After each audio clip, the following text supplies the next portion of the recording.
Welcome back to another Andrew's Movie Reviews. Today was Mystery Movie Monday, so we watched a film that hasn't come out yet. That being said, this film will come out on Friday, and I'll probably release it on the same day, just in case I don't want to ruffle any feathers by dropping an early release or an early review to a film that hasn't come out yet. But the film we watched was Drop.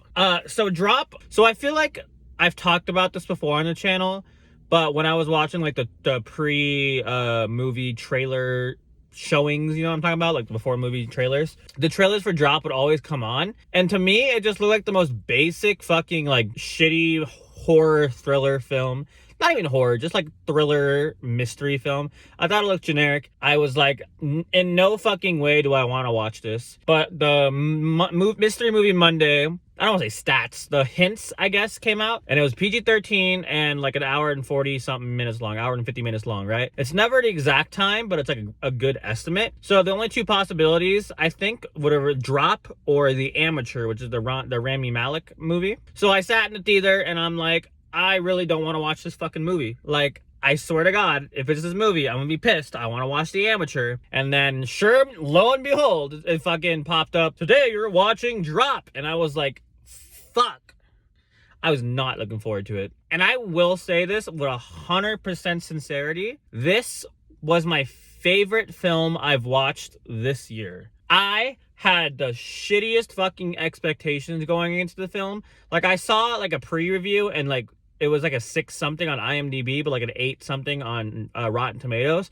So in the back of my mind, I'm like, this might be a good movie, but like, I wasn't feeling it. But then I actually watched the film, and it was good. It was genuinely good. I'm gonna give a number real quick. I don't think it passed the 8 threshold yet. If I think about it, maybe a little longer, maybe I'll give it to it, but no. I think it's my favorite film I've watched this year for sure.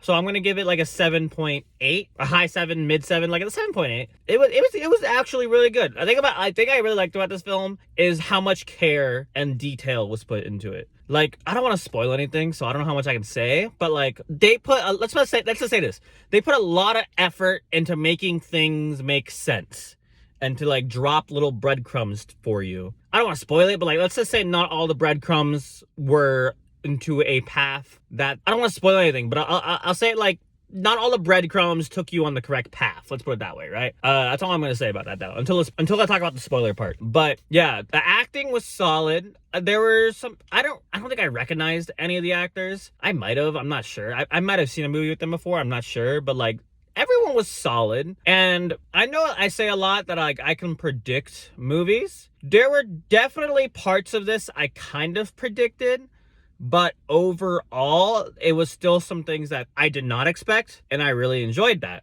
Again, I fucking ruin movies for myself, so don't take what I say again, I ruin movies a lot for myself, so take what I say with a grain of salt. But it genuinely, I recommend it. Genuinely, I recommend it. And I don't mean just like watching on Netflix. You could make a nice day out of this movie. Like, it's fun. It's not too long. And it's a good time. Genuinely, it's a good time. I don't know what else I can say without spoiling it. And let's just go into spoiler territory. So spoilers, I know I'm dropping this on the day it comes out. So if you want to come back and watch the spoiler part, do it, please. So, like I was saying, a lot of breadcrumbs in this film. So, for starters, I thought the first scene at first was going to be like flash forward. And the whole time, including when I watched the trailers, 100%, I thought it was going to be the boyfriend to be, or the date, I mean, to be the bad guy. And then maybe like midway through the film, I was kind of second guessing. So, like I was saying, there's a lot of red herrings in this film. Purposeful, on purpose, red herrings. So for starters, like when that one dude bumps into her, 100% at first I was like, oh, okay, that's the bad guy. Actually, even before that, this one was kind of ruined for me. But when literally the opening scene, when she gets the shit scared out of her by a guy knocking on the window, and he's like, I need to check your power. Some guy in the theater pointed this out, and I didn't think about it. I thought about it, but I didn't like fully grasp the concept, put it that way, right? But he was like, he would know where the power is. And it's like, yeah, this is his fucking job. He's right. He should know where the power is. I don't know where why he's asking. It was kind of like a Home Alone situation where, like, in Home Alone, the fucking two cops are actually the robbers, which apparently people didn't know, which is stupid to me. But yeah, it was like a Home Alone situation where he was canvassing the house. So that was kind of ruined for me, but like kind of not in a way, you know what I mean? But like the guy running into the girl, the main character lady, I don't know actor names. I don't remember names in general. I'm fucking awful with names. Violet. Never mind. I remember the name. Violet. When the guy runs into Violet, I thought that was like, oh, he just swapped phones or something like that. Like, he's the bad guy. And then it kind of like threw those breadcrumbs at him, threw the dart at him, I guess. I don't know. To make him look like the bad guy. And then they set up this nicer character. And like, I don't want to say I knew it was a nicer character, but in the back of my mind, I did that thing where, like, what if it was him? And then, like, slowly over the course of the time, again, this is my fault for being a fucking horrible movie watcher. I thought they were putting too many breadcrumbs towards the guy, the original phone guy. And I was like, okay, well, they're going to set it up that's not him. And I kind of went back to like, oh, actually, maybe it is the nice guy. And it turned out it was the nice guy. And it was a good twist. Don't get me wrong. Good twist. Again, I ruin movies for myself because I'm a fucking asshole. We can't just watch a film. I gotta solve the fucking movie before I can't enjoy movies. That's the problem with me. But no, it was a lot of good twists. And like a lot of things they set up early in the film that like you think are just throwaways, and they're actually not. Like the hockey puck, like I should have known that was what's it called? Chekhov's gun. I should have known it was, but I just thought it was really nice. But the hockey puck setup. The other thing that I really liked is how they juxtaposed. I think I can use that word correctly here.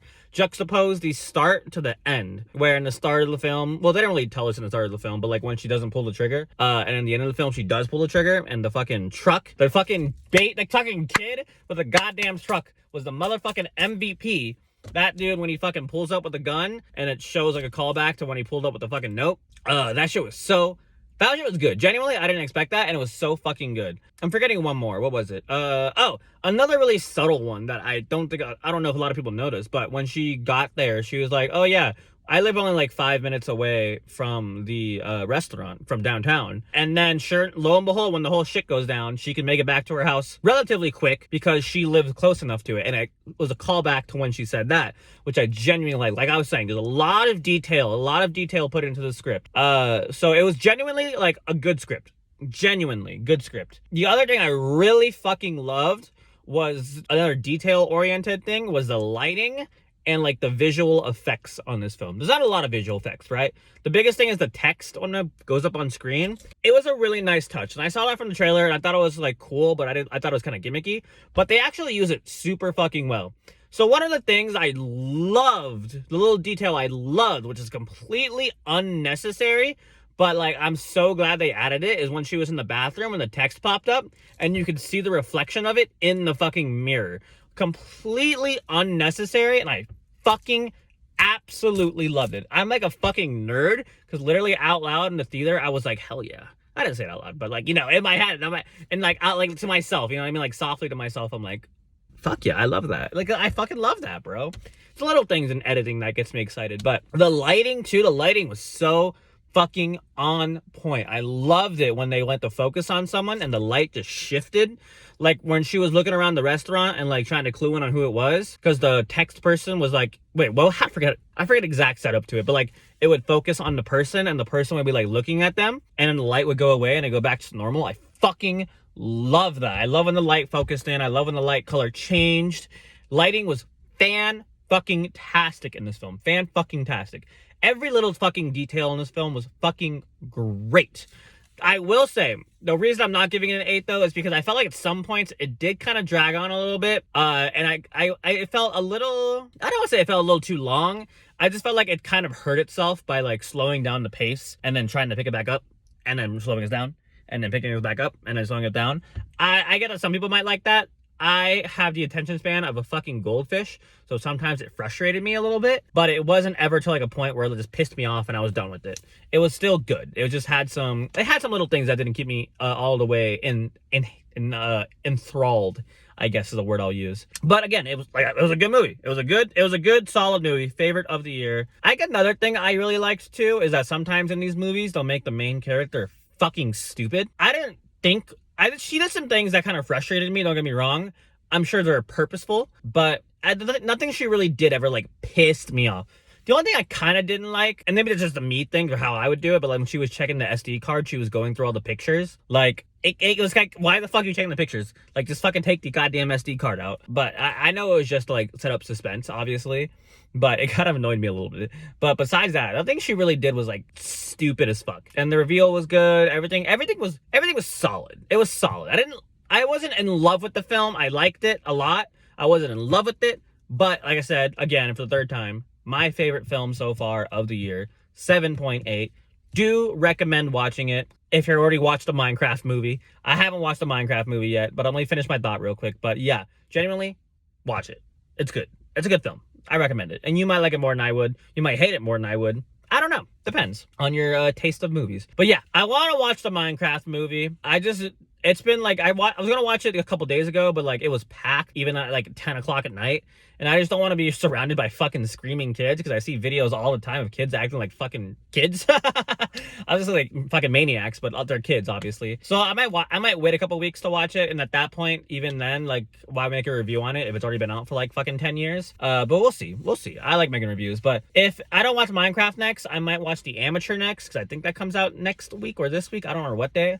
But yeah, today was a good day for movie. And I'm happy I was proven wrong. I salute you, Mr. Director. I haven't seen any of your other movies, but this movie made me want to watch them. Thank you guys for watching. Have a fantastic rest of your day.